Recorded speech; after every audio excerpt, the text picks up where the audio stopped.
The following are the Mothman humanoid/cryptid encounter reports collected by ufologist John Keel.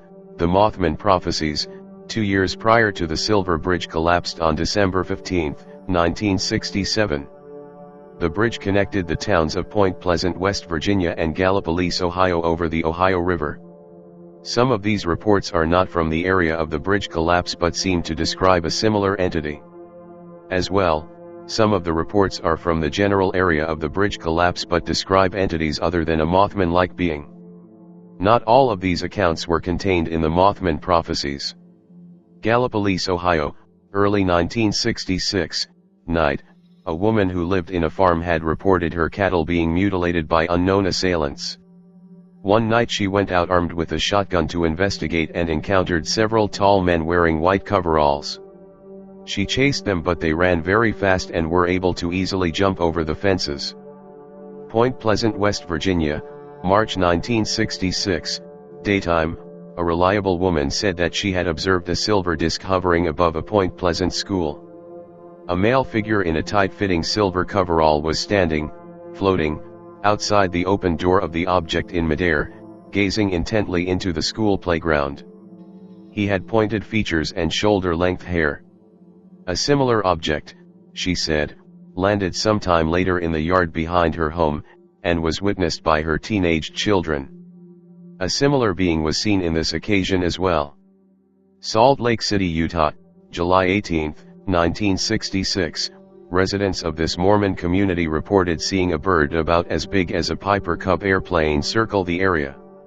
Some people ran for cover while others ran for their telephones. Scott, Mississippi, September 1, 1966, 2 p.m., Mrs. James Eichert reported seeing what looked like a man fluttering about the sky. Several other people also said they had seen it. No other information. Point Pleasant, West Virginia, November 1, 1966, a National Guardsman saw a large brownish man-shaped figure on the limb of a tree. No other information. Gallipolis, Ohio, November 2, 1966, 8 p.m., the witness was out behind her building getting ready to go home when there was a sudden flash directly above her. A large cylinder-shaped object then appeared and landed on the nearby parking lot. The object was completely silent and the witness was unable to move as two men descended from the object and walked towards her. The men were normal-looking but heavily tanned with pointed noses, pointed chins, and high cheekbones. They wore coverall-like uniforms. They asked the witness several mundane questions using a sing-song high-pitched voice.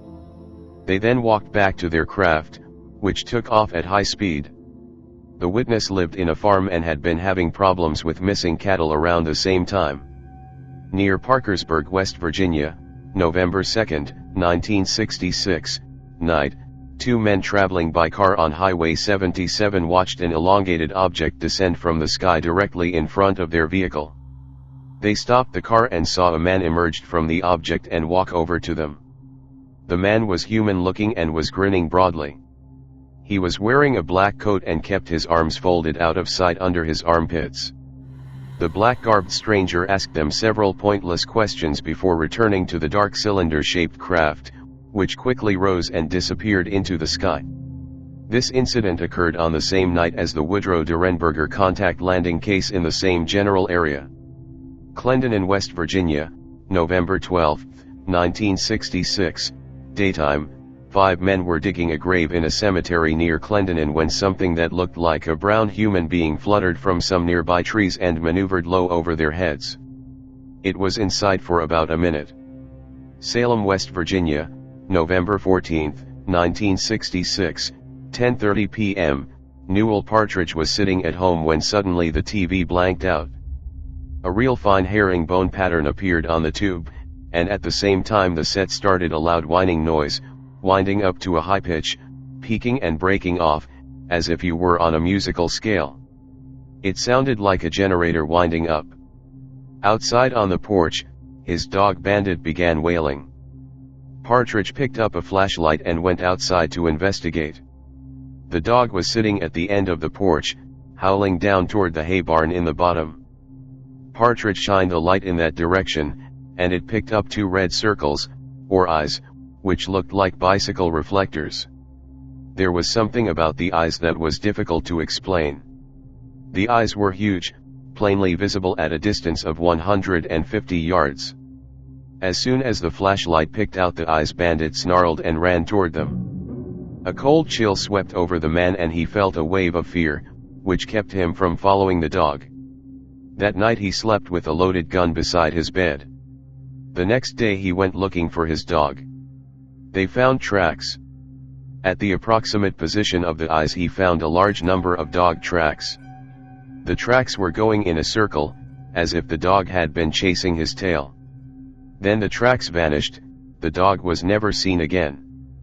Point Pleasant, West Virginia, November 16, 1966, 9 p.m. Mr. and Mrs. Raymond Wamsley and Mrs. Marcella Bennett were driving to the house of Ralph Thomas. They saw a big red light maneuvering over the TNT dump area. When they arrived and got out, a big gray thing bigger than a man, with glowing red eyes rose up from the ground. They ran into the house, but the creature shuffled onto the porch and peered into windows. It was gone by the time police arrived. Point Pleasant, West Virginia, November 16, 1966, midnight. Mr. and Mrs. Steve Mallet and Mr. and Mrs. Roger Scarberry reported that their car was followed about midnight by a gray bird-like creature 6 to 7 feet tall with a 10-foot wingspan. When the car headlights struck, its eyes, 2 in diameter, glowed red.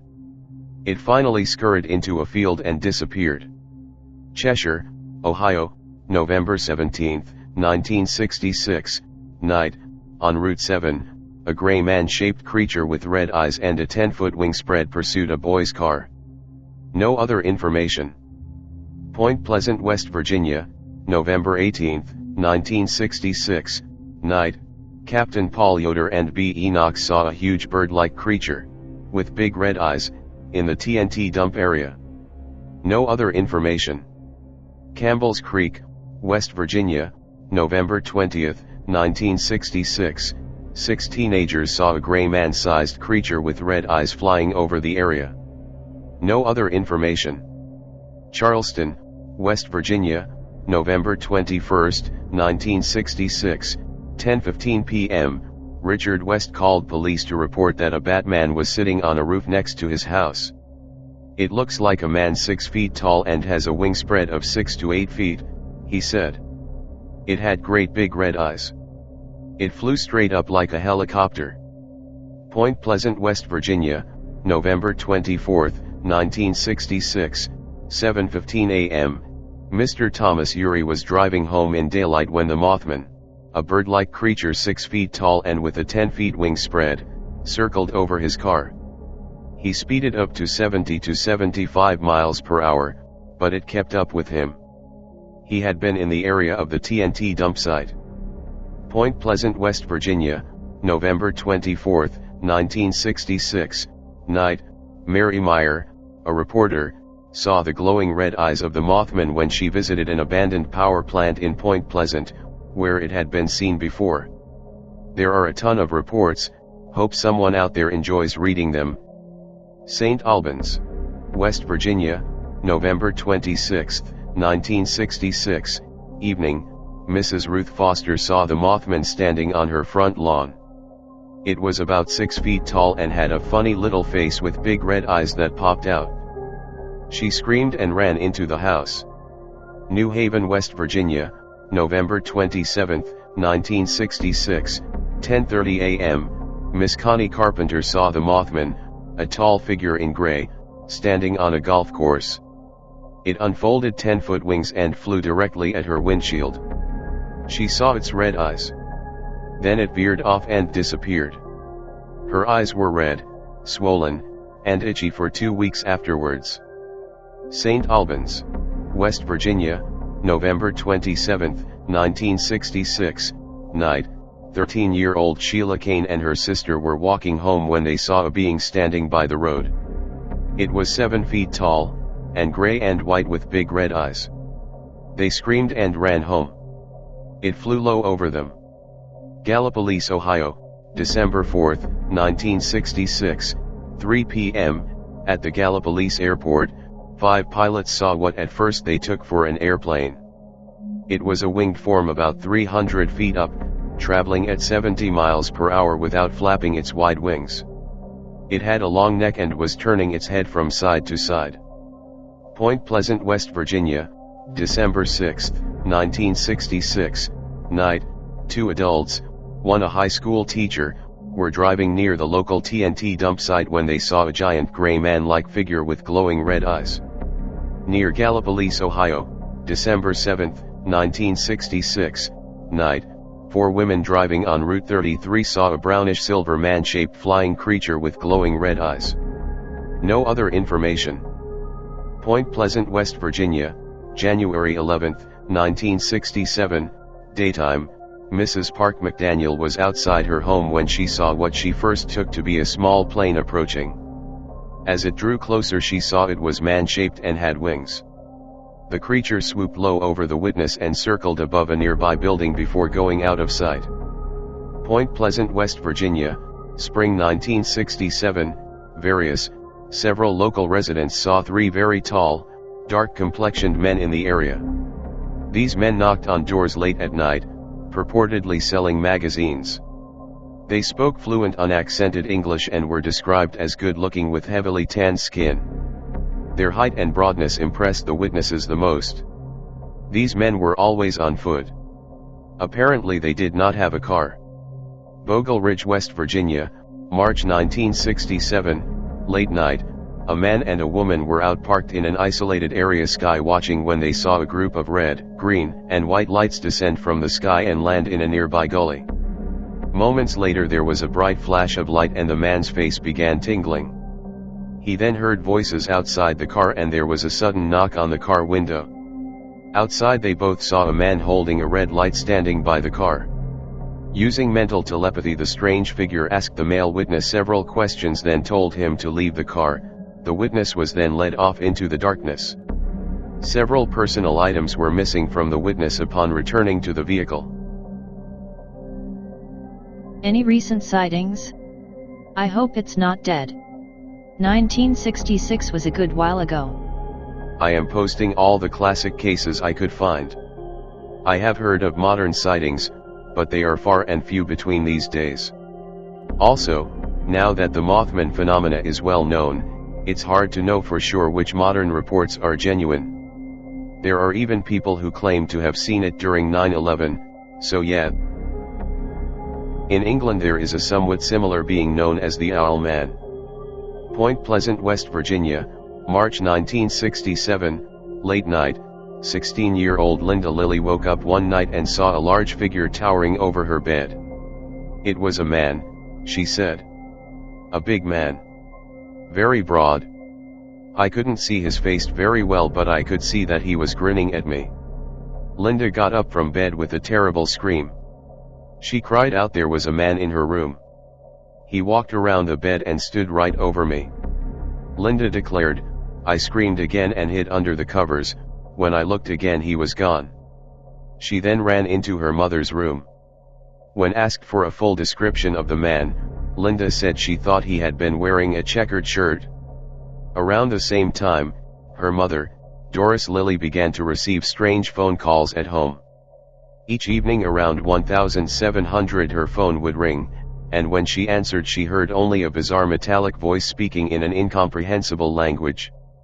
It was guttural and rapid. These calls came only when she was alone. Near Chief Cornstalk Hunting Grounds, West Virginia, April 1967, night. On a rainy night a man was driving along Route 2 when a large black form rose from the woods and flew over his car. It was at least 10 feet wide, he claimed. He stepped on the gas but it kept right up with him at about 70 miles per hour. It then moved ahead of him and turned toward the river. Near Gallipolis Ferry, West Virginia, April 7, 1967, 11:15 p.m., Mabel McDaniel, John Keel, and 2 other women went to a hill, when they spotted the usual reddish glow on a nearby hill. A second one popped up a short distance from the first. Keel flashed his light at them but nothing happened. So he climbed a fence and walked into a field to try to get a closer look. As he crossed the field he suddenly noticed a pale bluish ball of light hovering high in the trees of an orchard behind the nearby farmhouse. The light moved about from tree to tree as though it were following Keel's movements. He flashed his light at it and it flared with a dazzling brilliance, dimmed, and vanished. The lights on the southern ridge also brightened for a moment and then went out. Coming back to the car, Keel found all three women in a very frightened state. Later they related how they had seen a very tall man in the field, which climbed over a fence then crossed behind their vehicle. Terrified they locked the doors and ran the windows up. Near Point Pleasant, West Virginia, October 1967, night, three men driving along Route 2 sighted a tall broad-shouldered dark-caped man walking beside the road. They stopped and looked back but the figure had disappeared. There were open fields on both sides of the road. Final reports that I have: Point Pleasant, West Virginia, November 2, 1967, late night, a woman working in her kitchen heard a loud squeaking sound coming from outside.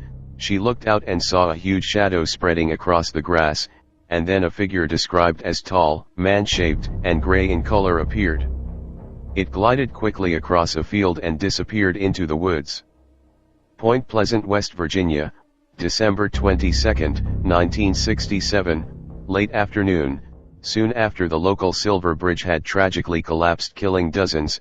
Mary Heyer, a local newspaper stringer, sat in her office sifting through the list of casualties, when two strangers walked in the office.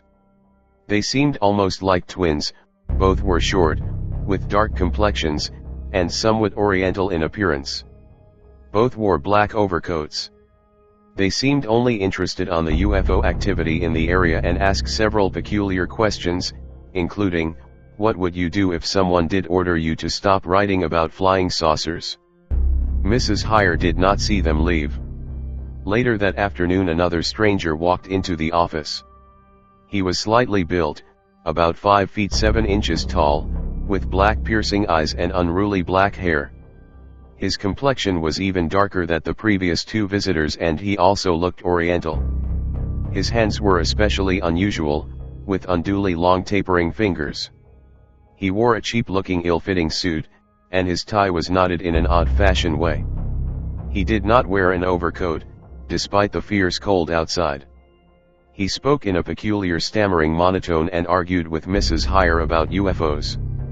He soon left and later visited the home of several local witnesses. I was informed of a large, flying being, seen in a village in southeast Wales. The huge size was not determined but the description paralleled the classic reports of the Owlman of Mawnan. Mawnan is a village in southern Cornwall, UK. During the 1976 Easter weekend, two young women saw a huge great thing with feathers, like a big man with flapping wings, hovering over the church tower at Mawnan. The women were so frightened that their family holiday was cut short by 3 days. In another sighting, two people saw it standing in a large tree, near the Mawnan church. At first the witnesses thought someone was playing a trick on them by being dressed in a costume. But as they observed the creature, it flew up into the air, and away from the area. After it flew away, there was a crackling or static noise heard in the trees for some time. In a 1996 sighting, a woman reported seeing a strange glob of glowing light floating over the church. She watched as the light faded away, only to be replaced by another one a short distance away. The color of the lights was orange-red. In 2003, two teenage girls were out after midnight driving in a vehicle, when they wanted to listen to some music. They wanted to have the music playing loudly, so not wanting to disturb local neighbors, they drove to the Mawnan church, which is isolated and empty at night. After they were at the church for a few minutes, the girls observed a glowing or pulsating blob of colored light hovering over the church. After a while it vanished and the girls returned home. In September of 2009, a 12-year-old girl named Jessica Wilkins or Jessica Wilkinson encountered the Owlman of Mawnan. This is the first sighting that I have heard of in several years and only the second this century. The creature has been described as a monstrous thing resembling a mix of three beings: an owl, a bear, and a man. The creature's height is estimated as 7 feet tall. It has large flapping wings that are covered with grayish-brown feathers. The legs and body are also covered with feathers. The eyes are large, slanted and glow bright red. On top of its head are pointy ears, its feet have large, black crab-like claws. The history of the Owlman. A letter written by Tony Doc Shiels, April 1976, a very weird thing happened over the Easter weekend. A holidaymaker from Preston, Lancs, told me about something his two young daughters had seen. A big, feathered birdman hovering over the church tower at Mawnan, a village near the mouth of the Helford River.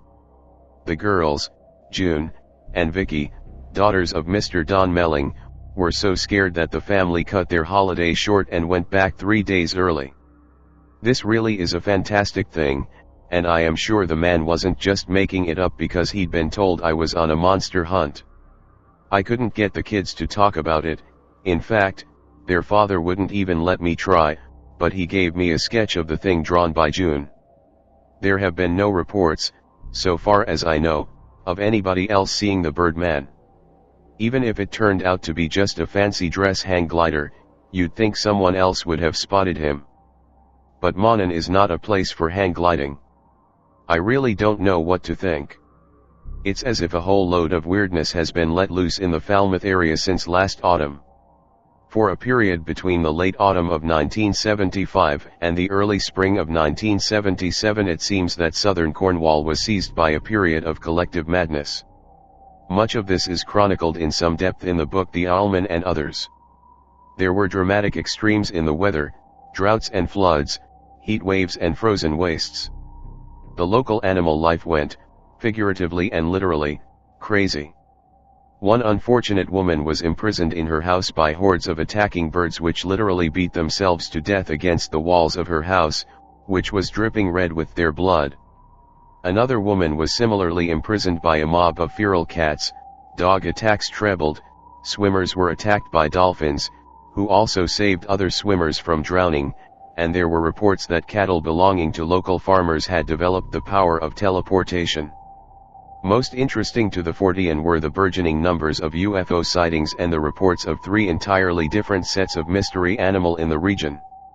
Morgor, the Cornish sea serpent, the Cornish mystery big cats and the Owlman of Mawnan. The first reports of these creatures in print were in an obscure booklet entitled, Morgor, the Monster of Falmouth Bay, by Anthony Monenpeller. He gave a brief description of the events of Easter Saturday. During the Easter weekend, the 2 young daughters of a holidaymaker, Mr. Don Melling, from Preston, Lancashire, saw a huge great thing with feathers, like a big man with flapping wings, hovering over the church tower at Mawnan, on Morgor's Mile. The girls, Vicky, 9, and June 12, were so frightened that the family holiday was cut short by 3 days.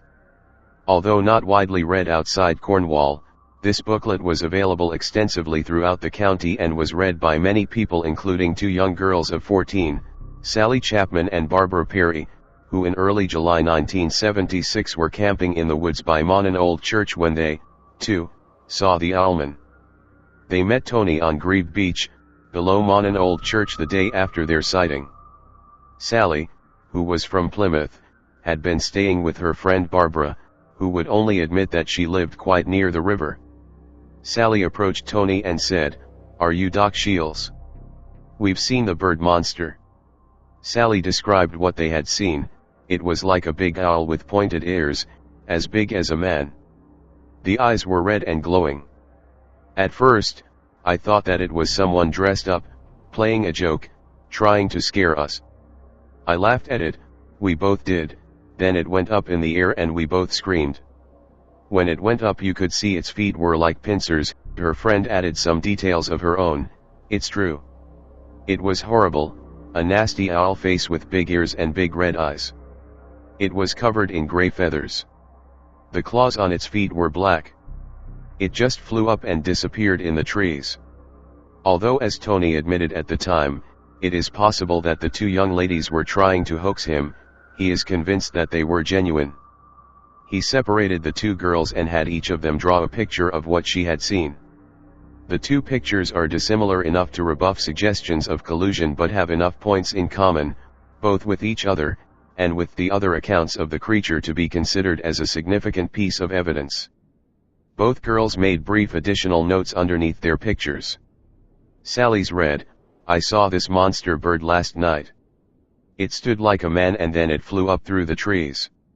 It is as big as a man. Its eyes are red and shine brightly." And Barbara wrote, "Birdman monster. Seen on 3rd of July, quite late at night but not quite dark. Red eyes. Black mouth. It was very big with great big wings and black claws. Feathers gray." The two girls agreed on most points with their pictures, although Sally thought Barbara had done the wings wrong. At the same time as Sally and Barbara were talking to Doc on Grebe Beach, two other girls also saw what Tony refers to as his owliness. It has red slanting eyes and a very large mouth. The feathers are silvery gray and so are his body and legs. The feet are like a big, black, crab's claws. We were frightened at the time. It was so strange, like something out of a horror film. After the thing went up, there were crackling sounds in the treetops for ages. Our mother thinks we made it all up just because we read about these things, but that is not true. We really saw the Birdman, though it could have been someone playing a trick in a very good costume and makeup. But how could it rise up like that?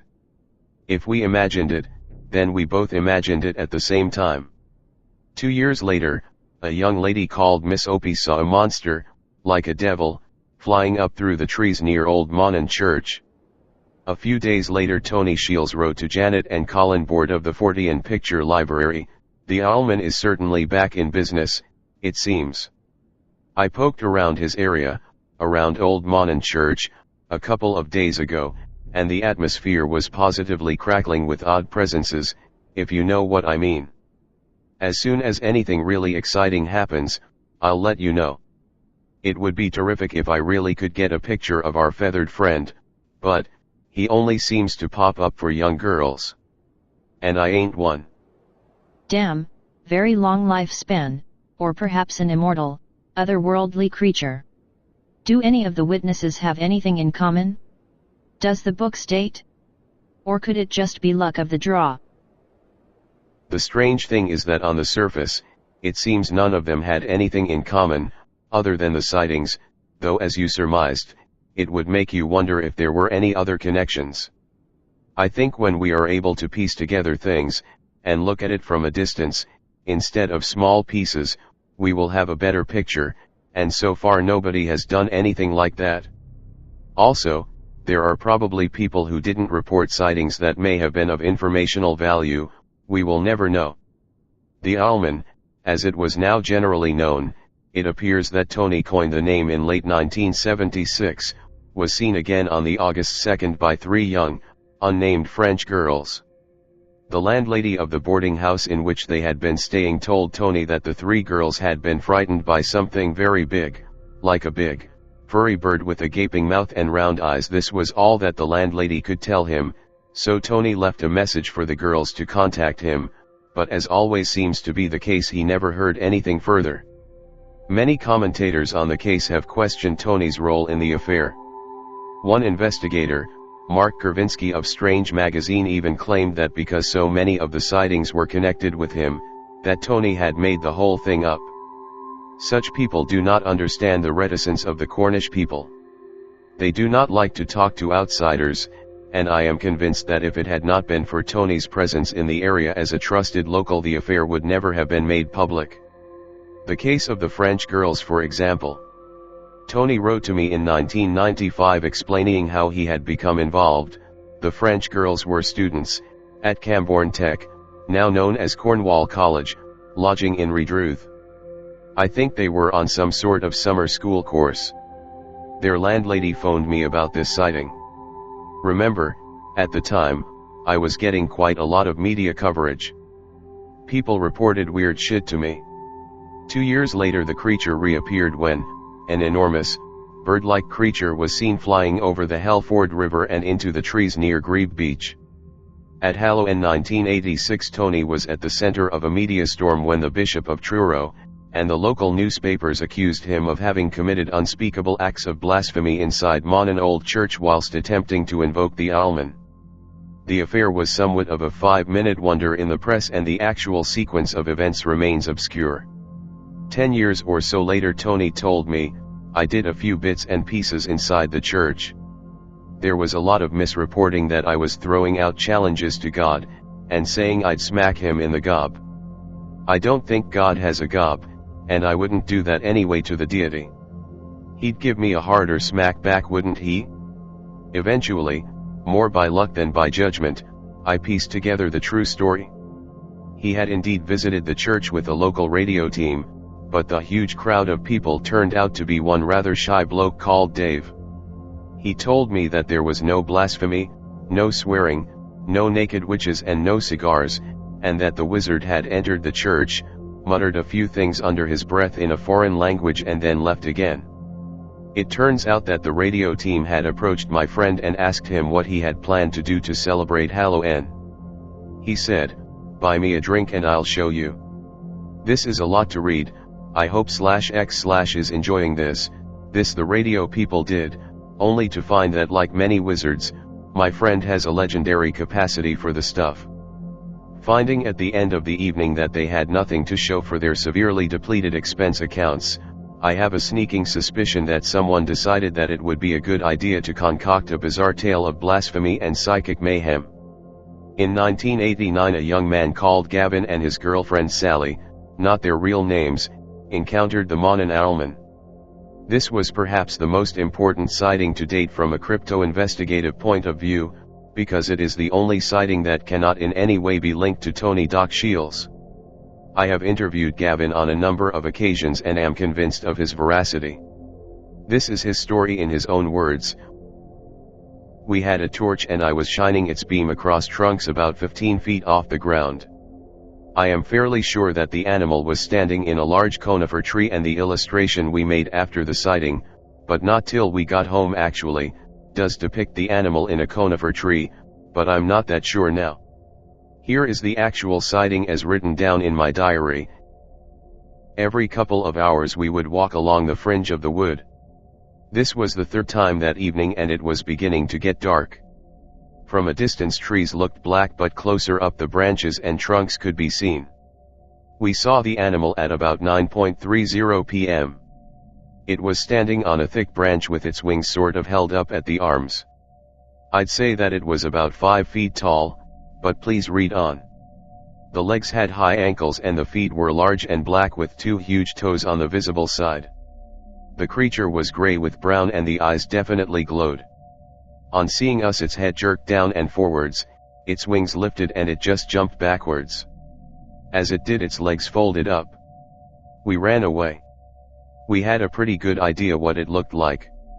We didn't know what to do about it, and essentially vowed never to tell anyone. I last saw Sally about 2 years ago and talked about it then. She was as unkeen to share the information then as she was earlier, and I promised I wouldn't tell anyone about her involvement, but I could do what I liked with my interpretation. I respect this and have never disclosed any information about her. To date, the most recent sighting of the Mawnan Owlman took place, allegedly, at the end of the summer of 1995 and is chronicled in a letter sent to Simon Parker, the night editor of the Western Morning News in Truro.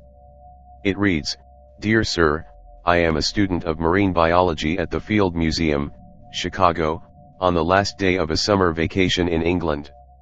Last Sunday evening I had a most unique and frightening experience in the wooded area near the old church at Mawnan, Cornwall. I experienced what I can only describe as a vision from hell. The time was 15 minutes after 9, more or less, and I was walking along a narrow track through the trees. I was halted in my tracks when, about 30 meters ahead, I saw a monstrous man-bird thing. It was the size of a man, with a ghastly face, a wide mouth, glowing eyes, and pointed ears. It had huge clawed wings, and was covered in feathers of silver/gray color. The thing had long bird legs which terminated in large black claws. It saw me and arose, floating towards me. I just screamed, then turned and ran for my life. The whole experience was totally irrational and dreamlike, nightmare. Friends tell me that there is a tradition of a phantom Owlman in that district. Now I know why. I have seen the phantom myself. Please don't publish my real name and address. This could adversely affect my career. Now I have to rethink my worldview entirely. Yours, very sincerely scared. Eyewitness. We have her name and address, but we have respected her wishes and kept her anonymity. We have tried a little piece of covert investigation into this particular eyewitness but have drawn a blank whenever we tried to investigate further. I think that it would be unwise to wholeheartedly accept this account as genuine, but it is included for the sake of completion. We are left now with what devotees of TV game shows would no doubt call the $64,000 question. Does the Owlman exist? And if it does, what is it? I quite understand the unwillingness of researchers like Mark Gervinsky to accept such a bizarre tale purely on the evidence presented by such a notorious figure as Doc Shiels. After all, by his own admission he is a charlatan and a thimble rigger, and he has even told me not to invest belief in anything, especially him. And this is a man I count as a close and dear friend. The discovery of Gavin and his succinct and believable eyewitness testimony provided an invaluable corroboration to the vast body of Shiels' channeled evidence, and has persuaded even some noted skeptics that there is something to the story after all. Graham McEwen has suggested that such creatures are quasi-animate thought-form manifestations created by the unconscious mind of a lonely traveler. The veteran explorer and mystic Alexandra David Neal, writing in With Magicians and Mystics in Tibet, 1931, tells how certain Buddhist monks can create living thought forms called tulpas. She claimed that she managed to create one of her own, the image of a fat and jolly monk who was seen on at least one occasion by an independent witness. She warns, however, once the tulpa is endowed with enough vitality to play the part of a real being, it tends to free itself from its maker's control. In the case of her tulpa this happened, and she described how the monk became thinner and less jolly and how slowly his face assumed a vaguely mocking, sly, malignant look. He became more troublesome and bold. In short, he escaped my control. In my more frivolous moments I wonder whether Mark Chavinksy was sort of right after all.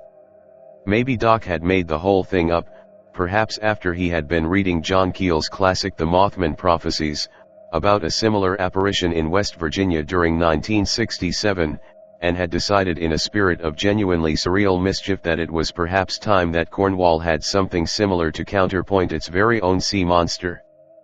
Perhaps this very act of creation helped form a tulpa which then got out of hand. If so, then I suspect that Tony was as surprised as anyone else when other people started to report sightings of the creature. Another theory that I have adopted at various times is linked with the sex of the witnesses. With the one exception, the young man who has asked to be identified only as Gavin, the only people to have seen the creature have been young women. Even Gavin was accompanied by a young woman at the time. Could the Owlman be a sort of three-dimensional, feathered poltergeist?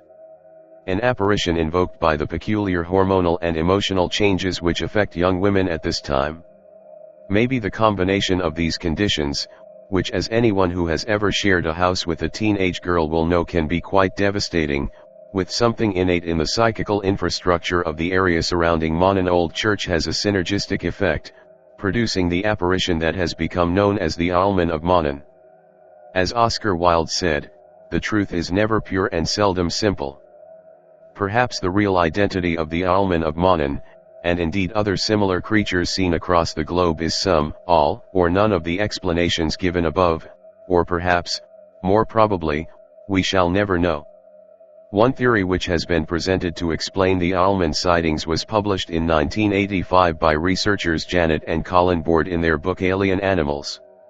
They suggest that the church, which seems to be at the center of most sightings, may have been built on a ley line, a straight line which passes through and links several ancient sites, and speculated that the appearance of the Owlman may be a manifestation of Earth energy.